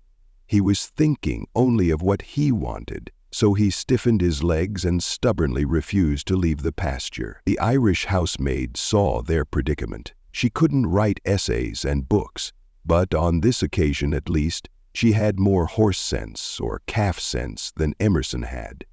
She thought of what the calf wanted, so she put her maternal finger in the calf's mouth and let the calf suck her finger as she gently led him into the barn. Every act you have ever performed since the day you were born was performed because you wanted something. How about the time you gave a large contribution to the Red Cross? Yes, that is no exception to the rule. You gave the Red Cross the donation because you wanted to lend a helping hand. You wanted to do a beautiful, unselfish, divine act. Inasmuch as ye have done it unto one of the least of these my brethren, ye have done it unto me. If you hadn't wanted that feeling more than you wanted your money, you would not have made the contribution. Of course, you might have made the contribution because you were ashamed to refuse, or because a customer asked you to do it. But one thing is certain, you made the contribution because you wanted something. Harry A. Overstreet, in his illuminating book, Influencing Human Behavior, said, "Action springs out of what we fundamentally desire, and the best piece of advice which can be given to would-be persuaders, whether in business, in the home, in the school, in politics, is, first, arouse in the other person an eager want. He who can do this has the whole world with him. He who cannot walks a lonely way." Dale Carnegie, the poverty-stricken Scotch lad who started to work at 2 cents an hour and finally gave away $365 million, learned early in life that the only way to influence people is to talk in terms of what the other person wants. He attended school only 4 years, yet he learned how to handle people. To illustrate, his sister-in-law was worried sick over her 2 boys. They were at Yale, and they were so busy with their own affairs that they neglected to write home and paid no attention whatever to their mother's frantic letters. Then Carnegie offered to wager $100 that he could get an answer by return mail without even asking for it. Someone called his bet, so he wrote his nephews a chatty letter, mentioning casually in a postscript that he was sending each one a $5 bill. He neglected, however, to enclose the money. Back came replies by return mail thanking dear Uncle Andrew for his kind note, and "You can finish the sentence yourself." Another example of persuading comes from Stan Novak of Cleveland, Ohio, a participant in our course. Stan came home from work one evening to find his youngest son, Tim, kicking and screaming on the living room floor. He was to start kindergarten the next day and was protesting that he would not go. Stan's normal reaction would have been to banish the child to his room and tell him he'd just better make up his mind to go. But to him, the problem was no disquieting. The pain being a very memorable one, he had no choice. But tonight, recognizing that this would not really help Tim start kindergarten in the best frame of mind, Stan sat down and thought, if I were Tim, why would I be excited about going to kindergarten? He and his wife made a list of all the fun things Tim would do, such as finger painting, singing songs, making new friends. Then they put them into action. We all started finger painting on the kitchen table, my wife Lil, my other son Bob, and myself, all having fun. Soon Tim was peeping around the corner. Next, he was begging to participate. "Oh no, you have to go to kindergarten first to learn how to finger paint." With all the enthusiasm I could muster, I went through the list, talking in terms he could understand, telling him all the fun he would have in kindergarten. The next morning, I thought I was the first one up. I went downstairs and found Tim sitting sound asleep in the living room chair. "What are you doing here?" I asked. "I'm waiting to go to kindergarten. I don't want to be late." The enthusiasm of our entire family had aroused in Tim an eager want that no amount of discussion or threat could have possibly accomplished. Tomorrow, you may want to persuade somebody to do something. Before you speak, pause and ask yourself, how can I make this person want to do it?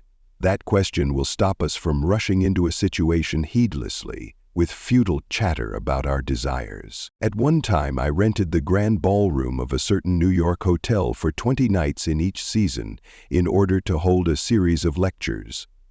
At the beginning of one season, I was suddenly informed that I should have to pay almost 3 times as much rent as formerly. This news reached me after the tickets had been printed and distributed and all announcements had been made. Naturally, I didn't want to pay the increase, but what was the use of talking to the hotel about what I wanted? They were interested only in what they wanted. So a couple of days later, I went to see the manager. I had wanted to move into a new apartment over the counter, and when I approached the manager, he asked me why I was interested in the pictures and wanted to examine them. I was a bit shocked when I got your letter, I said, but I don't blame you at all. If I had been in your position, I should probably have written a similar letter myself. Your duty as the manager of the hotel is to make all the profit possible. If you don't do that, you will be fired, and you ought to be fired. Now let's take a piece of paper and write down the advantages and the disadvantages that will accrue to you if you insist on this increase in rent. Then I took a letterhead and ran a line through the center and headed one column advantages and the other column disadvantages. Then I hosed the letter down. I wrote down under the head advantages these words, ballroom free. Then I went on to say, you will have the advantage of having the ballroom free to rent for dances and conventions. That is a big advantage, for affairs like that will pay you much more than you can get for a series of lectures. If I tie your ballroom up for 20 nights during the course of the season, it is sure to mean a loss of some very profitable business to you. Now, let's consider the disadvantages. First, instead of increasing your income from me, you are going to decrease it. In fact, you are going to wipe it out, because I cannot pay the rent you are asking. I shall be forced to hold these lectures at some other place. Arthur Marl Bentling Pet. There's another disadvantage to you also. These lectures attract crowds of educated and cultured people to your hotel. That is good advertising for you, isn't it? In fact, if you spent $5,000 advertising in the newspapers, you couldn't bring as many people to look at your hotel as I can bring by these lectures. That is worth a lot to a hotel, isn't it?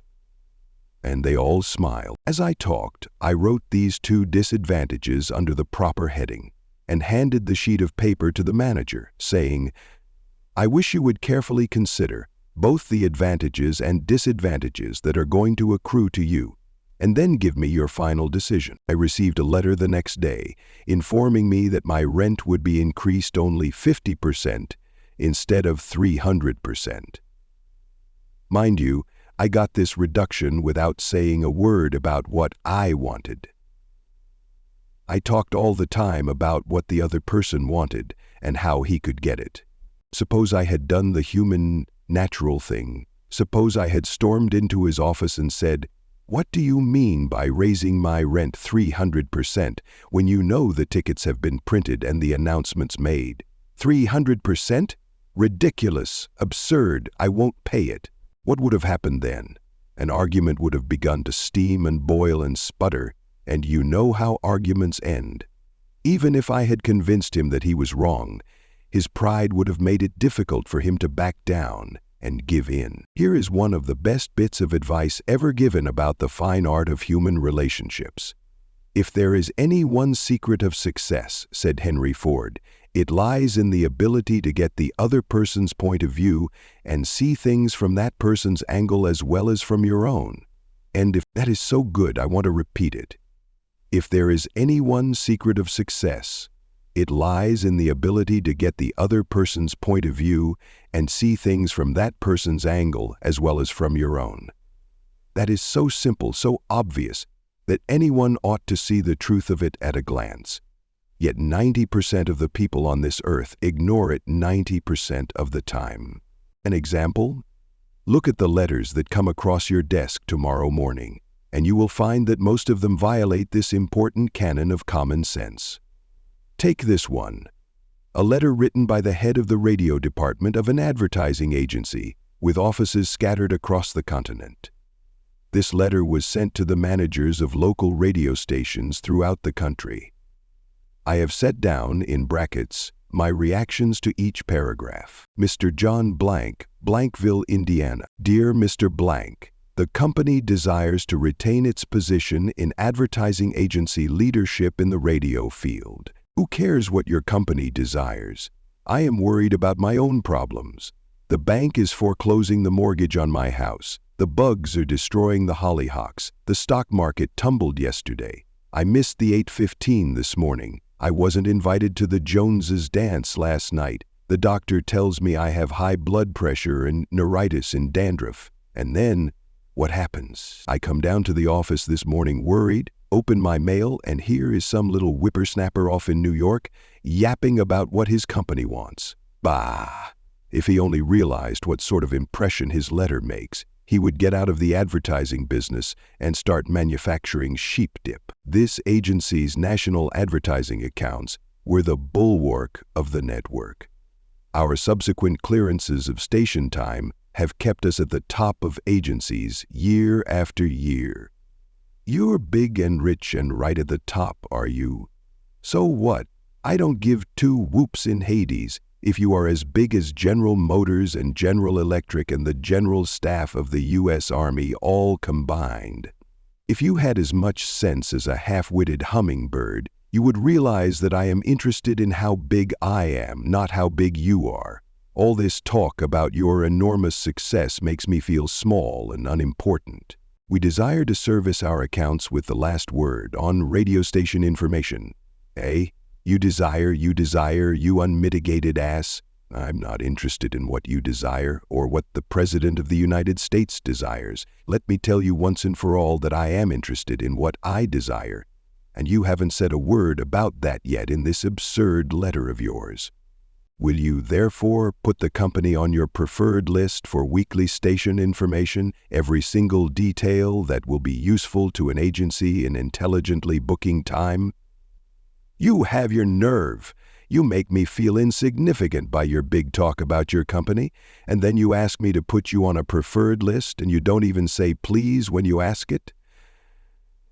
A prompt acknowledgement of this letter, giving us your latest doings, will be mutually helpful. You fool, you mail me a cheap form letter, a letter scattered far and wide like the autumn leaves, and you have the gall to ask me, when I am worried about the mortgage and the hollyhocks and my blood pressure, to sit down and dictate a personal note acknowledging your form letter, and you ask me to do it promptly? What do you mean, promptly? Don't you know I am just as busy as you are, or at least I like to think I am? And while we are on the subject, who gave you the lordly right to order me around? You say it will be mutually helpful. At last, you have begun to see my viewpoint, but you are vague about how it will be to my advantage. Very truly yours, John Doe, Manager Radio Department. Program Manager P. Ralph, Personal Recollections versus Personal Preference. P.S. The enclosed reprint from the Blankville Journal will be of interest to you, and you may want to broadcast it over your station. Finally, down here in the postscript, you mention something that may help me solve one of my problems. Why didn't you begin your letter with, "But what's the use"? Any advertising man who is guilty of perpetrating such drivel as you have sent me has something wrong with his medulla oblongata.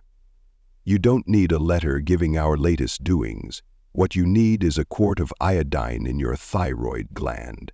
Now, if people who devote their lives to advertising, and who pose as experts in the art of influencing people to buy, if they write a letter like that, what can we expect from the butcher and baker, or the auto mechanic? Here is another letter written by the superintendent of a large freight terminal to a student of this course, Edward Vermeulen.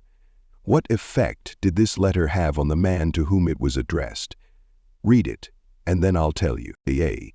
Zeriga's Sons, Inc., 28 Front St. Brooklyn, NYU 11201. Attention. Mr. Edward Vermeulen, also known as Edward Vermeulen. Attention, Mr. Edward Vermelin, also known as Edward Fermelin. Attention, Mr. Edward Vermelin. Mitch, gentlemen. The operations at our outbound rail receiving station are handicapped because a material percentage of the total business is delivered us in the late afternoon. This condition results in congestion, overtime on the part of our forces, delays to trucks, and in some cases delays to freight. On November 10, we received from your company a lot of 510 pieces, which reached here at 4:20 p.m. We solicit your cooperation toward overcoming the undesirable effects arising from late receipt of freight. May we ask that, on days on which you ship the volume which was received on the above date, effort be made either to get the truck here earlier or to deliver us part of the freight during the morning. The advantage that would accrue to you under such an arrangement would be that of more expeditious discharge of your trucks and the assurance that your business would go forward on the date of its receipt. Very truly yours, J.B. Supt. After reading this letter, Mr. Vermelin, sales manager for Azariga's Sons, Inc., sent it to me with the following comment. This letter had the reverse effect from that which was intended. The letter begins by describing the terminal's difficulties, in which we are not interested, generally speaking. Our cooperation is then requested without any thought as to whether it would inconvenience us. And then, finally, in the last paragraph, the fact is mentioned that if we do cooperate, it will mean more expeditious discharge of our trucks, with the assurance that our freight will go forward on the date of its receipt. In other words, that in which we are most interested is mentioned last, and the whole effect is one of raising a spirit of antagonism rather than of cooperation. Let's see if we can't rewrite and improve this letter. Let's not waste any time talking about our problems. As Henry Ford admonishes, let's get the other person's point of view and see things from his or her angle as well as from our own. Here is one way of revising the letter. It may not be the best way, but isn't it an improvement? Mr. Edward Vermelin A. Zariga's Sons, Inc., 28 Front, St. Brooklyn, NY 11201. Dear Mr. Vermelin, said Dennison, your company has been one of our good customers for 14 years. Naturally, we are very grateful for your patronage and are eager to give you the speedy, efficient service you deserve. However, we regret to say that it isn't possible for us to do that when your trucks bring us a large shipment late in the afternoon, as they did on November 10. Why? Because many other customers make late afternoon deliveries also. Naturally, that causes congestion. That means your trucks are held up unavoidably at the pier, and sometimes even your freight is delayed. That's bad, but it can be avoided. If you make your deliveries at the pier in the morning when possible, your trucks will be able to keep moving, your freight will get immediate attention, and our workers will get home early at night to enjoy a dinner of the delicious macaroni and noodles that you manufacture. Regardless of when your shipments arrive, we shall always cheerfully do all in our power to serve you promptly. You are busy. Please don't trouble to answer this note. Yours truly, J. Peck. Mr. Peck replied. Barbara Anderson, who worked in a bank in New York, desired to move to Phoenix, Arizona, because of the health of her son. Using the principles she had learned in our course, she wrote the following letter to 12 banks in Phoenix. Dear Sir, my 10 years of bank experience should be of interest to a rapidly growing bank like yours. I hope this doesn't sound crass by reading it. In various capacities in bank operations with the Bankers Trust Company in New York, leading to my present assignment as branch manager, I have acquired skills in all phases of banking, including depositor relations, credits, loans, and administration. I will be relocating to Phoenix in May, and I am sure I can contribute to your growth and profit. I will be in Phoenix the week of April 3rd and would appreciate the opportunity to show you how I can help your bank meet its goals. Sincerely, Barbara L. Anderson. Do you think Mrs. Anderson received any response from that letter? 11 of the 12 banks invited her to be interviewed, and she had a choice of which banks offered to accept. Why? Mrs. Anderson did not state what she wanted, but wrote in the letter how she could help them, and focused on their wants, not her own. Thousands of salespeople are pounding the pavements today, tired, discouraged, and underpaid. Why? Because they are always thinking only of what they want. They don't realize that neither you nor I want to buy anything. If we did, we would go out and buy it. But both of us are eternally interested in solving our problems. And if salespeople can show us how their services or merchandise will help us solve our problems, they won't need to sell us. We'll buy. And customers like to feel that they are buying, not being sold. Yet many salespeople spend a lifetime in selling without seeing things from the customer's angle. For example, for many years I lived in Forest Hills, a little community of private homes in the center of Greater New York. One day as I was rushing to the station, I chanced to meet a real estate operator who had bought and sold property in that area for many years. He knew Forest Hills well, so I hurriedly asked him whether or not my stucco house was built with metal lath or hollow tile. He said he didn't know, and told me what I already knew that I could find out by calling the Forest Hills Garden Association. The following morning, I received a letter from him. Did he give me the information I wanted? He could have gotten it in 60 seconds by a telephone call, but he didn't. He told me again that I could get it by telephoning, and then asked me to let him handle my insurance. He was not interested in helping me. He was interested only in helping himself. J. Howard Lucas of Birmingham, Alabama, tells how two salespeople from the same company handled the same type of situation. He reported, "Several years ago, I was on the management team of a small company. Headquartered near us was the district office of a large insurance company. Their agents were assigned territories, and our company was assigned to two agents, whom I shall refer to as Carl and John. Morning, Carl dropped by our office and casually mentioned that his company had just introduced a new life insurance policy for executives and thought we might be interested later on, and he would get back to us when he had more information on it. The same day, John saw us on the sidewalk while returning from a coffee break, and he shouted, 'Hey Luke, hold up! I have some great news for you fellows.' He hurried over and very excitedly told us about an executive life insurance policy his company had introduced that very day. It was the same policy that Carl had casually mentioned. He wanted us to have one of the first issued. He gave us a few important facts about the coverage and ended saying, 'The policy is so new, I'm going to have someone from the home office come out tomorrow and explain it. Now, in the meantime, let's get the application signed and on the way so we can have more information to work with.' His enthusiasm aroused in us an eager want for this policy, even though we still did not have details. When they were made available to us, they confirmed John's initial understanding of the policy, and he not only sold each of us a policy, but later doubled our coverage. Carl could have had those sales, but he made no effort to arouse in us any desire for the policies. The world is full of people who are grabbing and self-seeking, so the rare individual who unselfishly tries to serve others has an enormous advantage. He has little competition.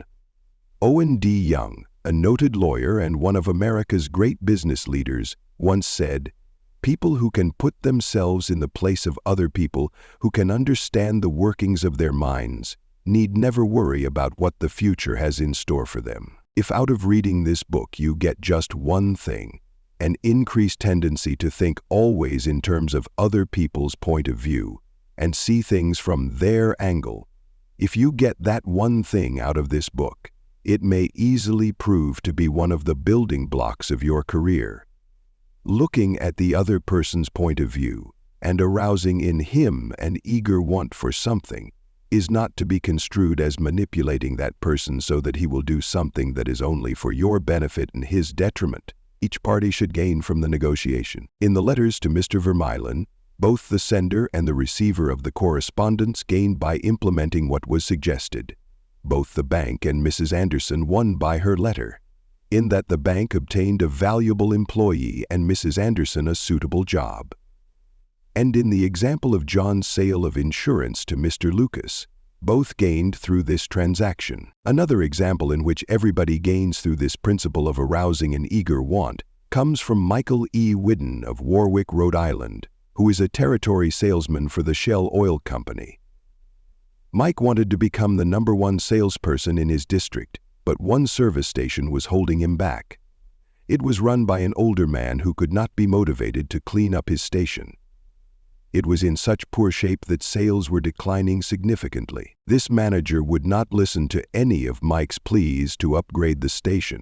After many exhortations and heart-to-heart talks, all of which had no impact, Mike decided to invite the manager to visit the newest Shell station in his territory.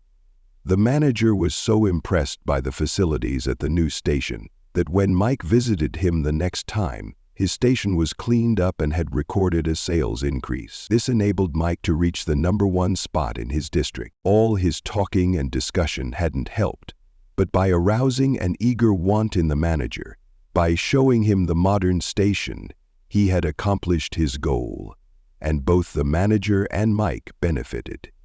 Most people go through college and learn to read Virgil and master the mysteries of calculus without ever discovering how their own minds function. For instance, I once gave a course in effective speaking for the young college graduates who were entering the employ of the Carrier Corporation, the large air conditioner manufacturer.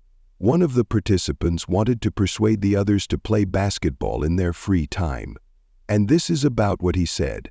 "I want you to come out and play basketball. I like to play basketball, but the last few times I've been to the gymnasium, there haven't been enough people to get up a game. 2 or 3 of us got to throwing the ball around the other night, and I got a black eye.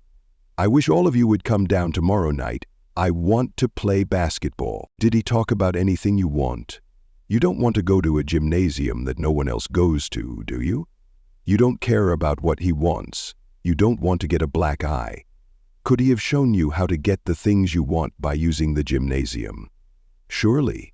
More pep, keener edge to the appetite, clearer brain. Fun. Games, basketball. To repeat Professor Overstreet's wise advice, first, arouse in the other person an eager want. He who can do this has the whole world with him. He who cannot walks a lonely way. One of the students in the author's training course was worried about his little boy. The child was underweight and refused to eat properly. His parents used the usual method. They scolded and nagged. "Mother wants you to eat this and that. Father wants you to grow up to be a big man." Did the boy pay any attention to these pleas? Just about as much as you pay to one fleck of sand on a sandy beach. No one with a trace of horse sense would expect a child 3 years old to react to the viewpoint of a father 30 years old. Yet that was precisely what that father had expected. It was absurd. He finally saw that. So he said to himself, "What does that boy want?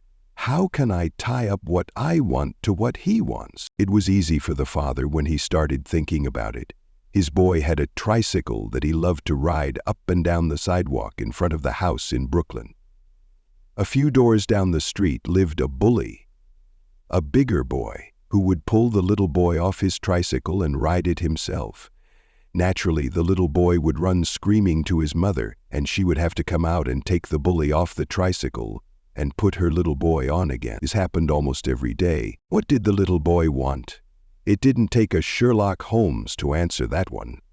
His pride, his anger, his desire for a feeling of importance, all the strongest emotions in his makeup, goaded him to get revenge, to smash the bully in the nose.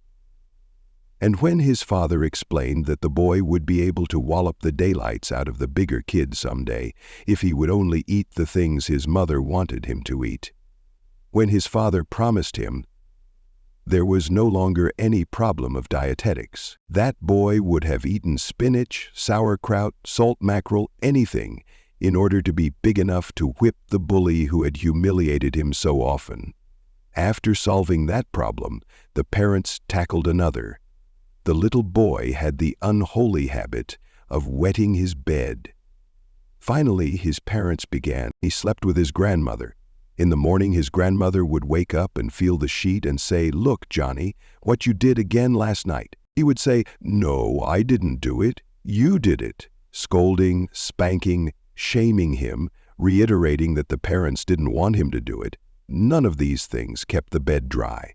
So the parents asked, how can we make this boy want to stop wetting his bed? What were his wants? First, he wanted to wear pajamas like Daddy instead of wearing a nightgown like Grandmother. Grandmother was getting fed up with his nocturnal iniquities, so she gladly offered to buy him a pair of pajamas if he would reform. Second, he wanted a bed of his own. Grandma didn't object. His mother took him to a department store in Brooklyn, winked at the salesgirl and said, "Here's a little gentleman who would like to do some shopping." The salesgirl made him feel important by saying, "Young man, what can I show you?" He stood a couple of inches taller and said, "I want to buy a bed for myself." When he was shown the one his mother wanted him to buy, she winked at the salesgirl, and the boy was persuaded to buy it. The bed was delivered the next day, and that night, when Father came home, the little boy ran to the door shouting, "Daddy, Daddy, come upstairs and see my bed that I bought." The father, looking at the bed, obeyed Charles Schwab's injunction. He was hearty in his approbation and lavish in his praise. "You are not going to wet this bed, are you?" the father said. "Oh, no, I am not going to wet this bed." The boy kept his promise, for his pride was involved. That was his bed. He, and he alone, had bought it. And he was wearing pajamas now, like a little man.